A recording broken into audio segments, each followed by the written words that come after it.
春节庆祝成为华人逝去的幸福时刻，尤其是在巨港市，大家齐聚在一起及共同向天神祈祷。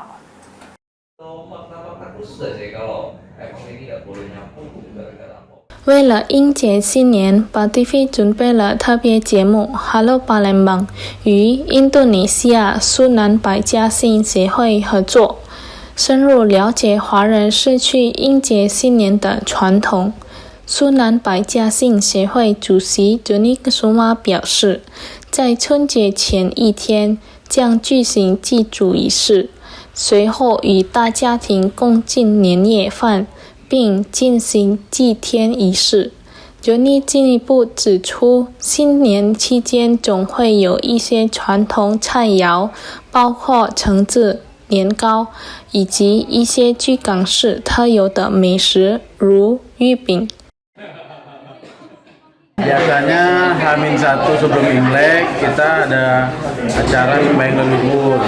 Kemudian malamnya ada makan malam bersama keluarga besar, itu biasanya makan besar ya. Terus tengah malam biasa ada ini sembahyang ritual sembahyang Dewa Langit ya. Jadi tanggal 1 biasanya malam gitu, tengah malam。